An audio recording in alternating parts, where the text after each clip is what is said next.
आप देख रहे हैं पब्लिक समाचार, पब्लिक के हक में जाएगा। मुफ्ती साहब अपने ही खूबसूरत अंदाज में मुस्कुराते और एक पैगाम इन सभी को देते कि वक्त आने पर करा देंगे हदों का एहसास,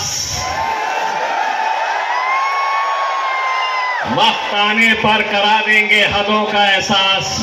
कुछ तालाब खुद को समंदर समझ बैठे थे,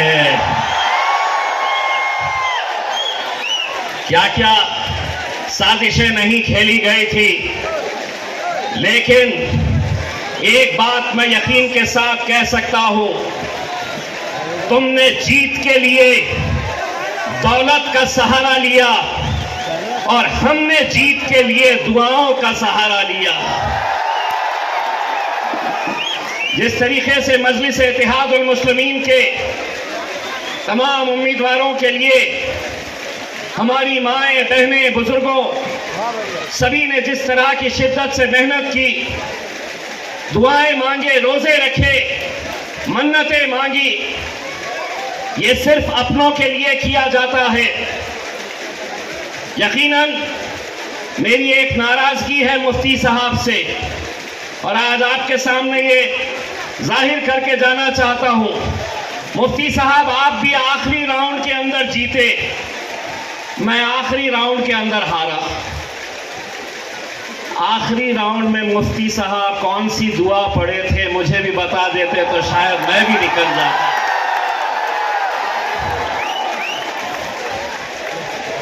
मेरे पास तो इतने आ गए थे,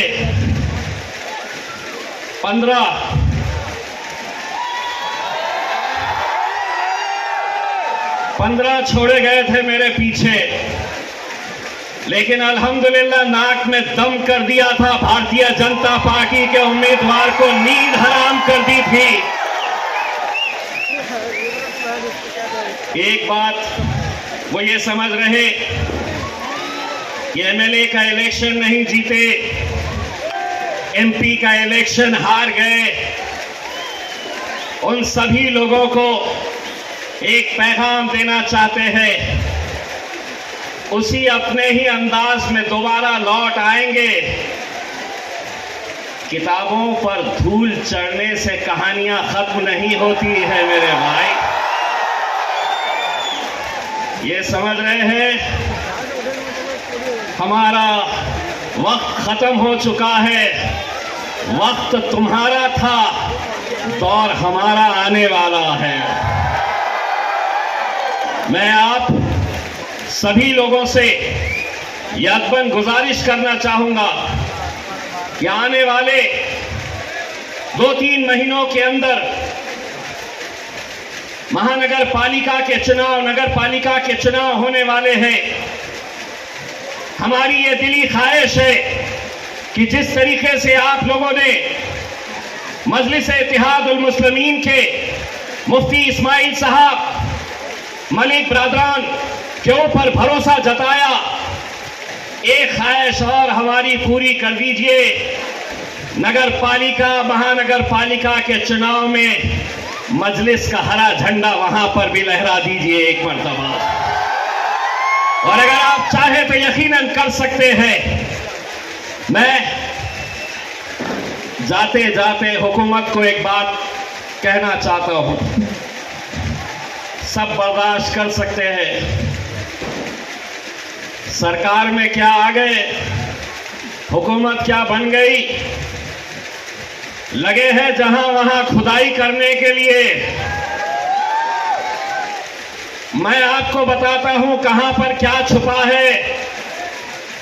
महाराष्ट्र के मंत्रालय को खोद के निकालो, देखो क्या मिलता है उसके अंदर।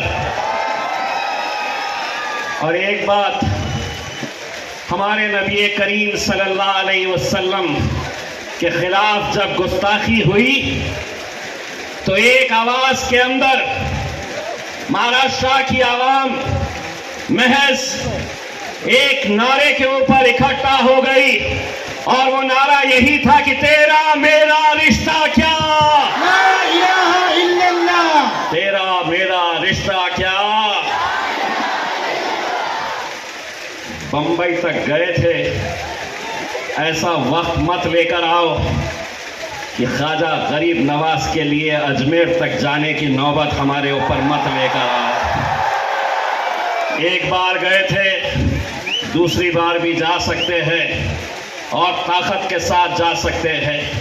यकीनन मालेगांव की आवाम का हम तहे दिल से शुक्रिया अदा करते हैं। आपकी मोहब्बतों का हम लफ्ज़ों में शुक्रिया अदा नहीं कर सकते हैं। हम एहसानमंद हैं आपकी मोहब्बतों का, क्योंकि हमें मालूम है कि मुफ्ती इस्माइल साहब को हराने के लिए कैसे कैसे हथकंडे अपनाए गए थे।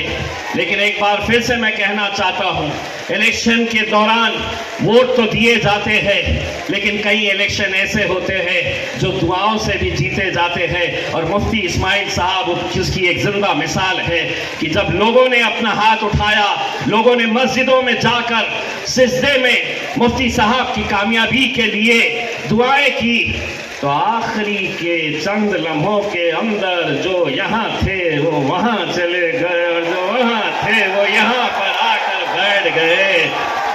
मुफ्ती साहब सिर्फ इतना कहना चाहूँगा, आंकड़े मायने नहीं रखते हैं कि विधानसभा में कितने गए हैं।